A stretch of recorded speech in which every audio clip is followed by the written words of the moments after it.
ओम शांति। 29 मार्च की बाबा की मुरली। मीठे बच्चे, विचार सागर मंथन करने की आदत डालो। एकांत में सुबह सुबह विचार सागर मंथन करो तो अनेक नई नई पॉइंट बुद्धि में आएंगी। प्रश्न: बच्चों को अपनी अवस्था फर्स्ट क्लास बनानी है तो किन किन बातों का सदा ध्यान रहे? उत्तर: पहले पॉइंट, एक बाप जो सुनाते हैं वही सुनो, बाकी इस दुनिया का कुछ भी नहीं सुनो। दूसरी पॉइंट, संग की संभाल रखो। जो अच्छी रीति पढ़ते हैं, धारणा करते हैं, उनका ही संग करो तो अवस्था फर्स्ट क्लास हो जाएंगी।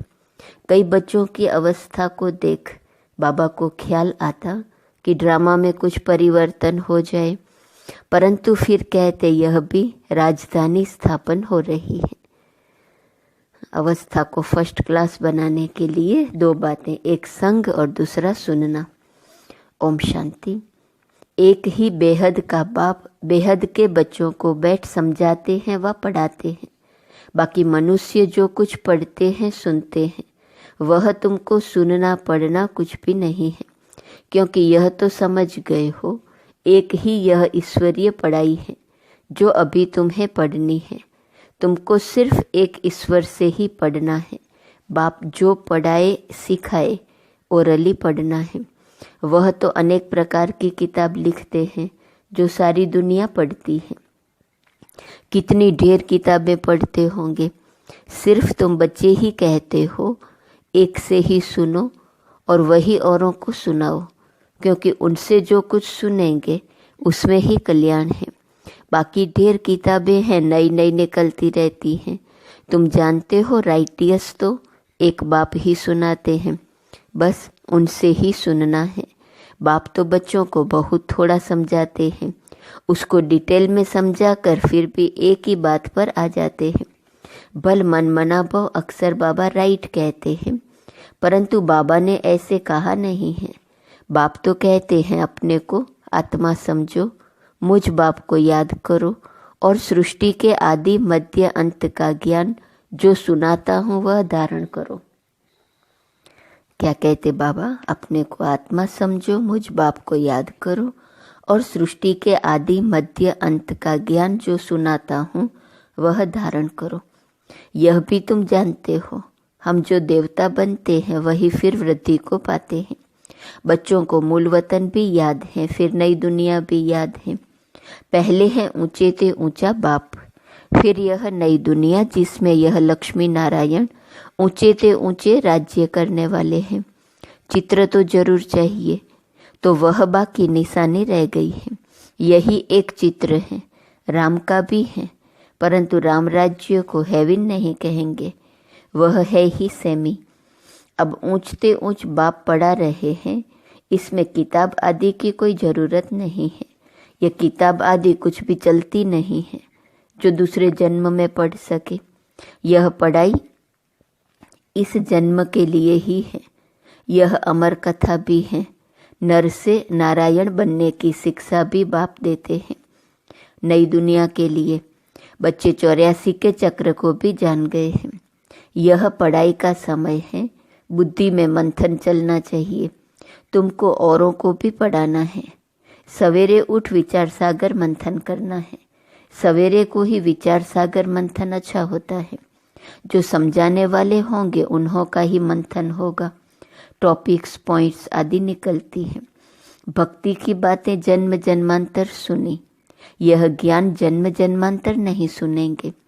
यह बाप एक बार सुनाते हैं, फिर यह नॉलेज तुमको भी भूल जाती है। भक्ति मार्ग की कितनी किताबें हैं, विलायत से भी आती हैं, यह सब खत्म होने वाली है। सतयुग में तो कोई किताब आदि की दरकार नहीं। यह सब है कलयुगी सामग्री।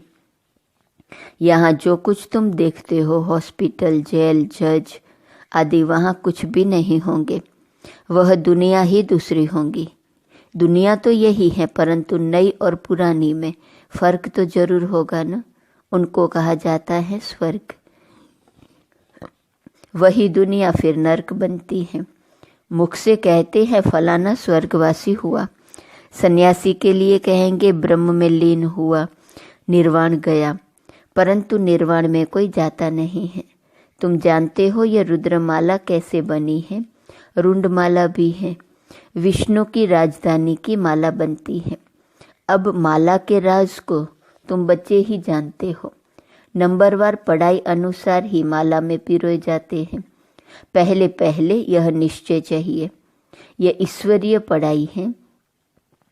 वह सुप्रीम बाप और सुप्रीम शिक्षक भी है। तुम्हारी बुद्धि में जो नॉलेज है वह औरों को देनी है। आप समान बनाना है, विचार सागर मंथन करना है। अखबारें भी सवेरे निकलती हैं, वह कॉमन बात है। यह तो एक एक बात लाखों रुपये की है। कोई अच्छी तरह समझते हैं, कोई कम समझते हैं। समझने और समझाने के अनुसार ही फिर नई दुनिया में पद मिलता है। विचार सागर मंथन करने में बड़ा एकांत चाहिए। राम तीर्थ के लिए बताते हैं, जब लिखता था चेले को कहा 2 मील दूर हो जाओ नहीं तो वाइब्रेशन आएगा। तुम अब परफेक्ट बन रहे हो। सारी दुनिया की है डिफेक्टेड बुद्धि। तुम इस पढ़ाई से ये लक्ष्मी नारायण बनते हो। कितने ऊंच पढ़ाई है, तुम नंबरवार बिठा नहीं सकते। पिछाड़ी में बैठने से फंक हो जाएंगे, गुटखा खाएंगे, वायुमंडल खराब करेंगे। यूं तो लॉ कहता है नंबरवार बिठाना चाहिए, परंतु इन सब बातों को गुड़ जाने, गुड़ की गोथरी जाने। यह है बहुत ऊंच नॉलेज। तुम्हारी अलग अलग क्लास तो नहीं कर सकते। वास्तव में तुमको क्लास में इस तरह बैठना चाहिए जो अंग अंग से न लगे। माइक पर तो दूर भी आवाज़ सुन सकते हो। बाप कहते हैं इस दुनिया का तुम और कुछ भी न सुनो न पढ़ो, उन्हों का संग भी न करो। जो अच्छी तरह पढ़ते हैं उनका ही संग करना चाहिए। जहाँ अच्छी सर्विस है, जैसे म्यूजियम आदि हैं, तो वहाँ बहुत तीखी और योगयुक्त बच्चियाँ चाहिए। यह भी बाप समझाते हैं ड्रामा बना हुआ है। कभी कभी बाबा सोचते कुछ ड्रामा में चेंज हो जाए, परंतु चेंज हो नहीं सकता। यह बना बनाया खेल है। बच्चों की अवस्था को देख ख्याल आता है कि कुछ चेंज हो जाए, क्या ऐसे ऐसे स्वर्ग में चलेंगे? फिर ख्याल आता है स्वर्ग में तो सारी राजधानी चाहिए, कोई दास दासियाँ चंडाल आदि भी होंगे। ड्रामा में कुछ चेंज नहीं हो सकती। भगवान उवाच, ये ड्रामा बना हुआ है, इसको मैं भी चेंज नहीं कर सकता हूँ। भगवान के ऊपर तो कोई भी है नहीं। मनुष्य तो कह देते हैं भगवान क्या नहीं कर सकता, परंतु भगवान खुद कहता है मैं कुछ नहीं कर सकता हूँ। यह बना बनाया खेल है। विघ्न पड़ते हैं, कुछ भी नहीं कर सकते। ड्रामा में नूंद है, मैं क्या कर सकता हूँ। बहुत बच्चियाँ पुकारती हैं हमको नंगन होने से बचाओ। अब बाप क्या करेंगे? बाप सिर्फ कह देंगे ड्रामा की भावी। यह तो बना बनाया ड्रामा है। ऐसे मत समझो भगवान की भावी। भगवान के हाथ में होता तो समझो कोई अनन्य शरीर छोड़ देते हैं, उनको भी बचा लेते। ऐसे बहुतों को संशय आता है। भगवान पढ़ाते हैं, अगर भगवान के बच्चे हैं तो क्या भगवान भी अपने बच्चों को नहीं बचा सकते? बहुत उल्हना देते हैं। कहते हैं ऐसे साधु लोग तो किसके प्राणों को बचा सकते हैं।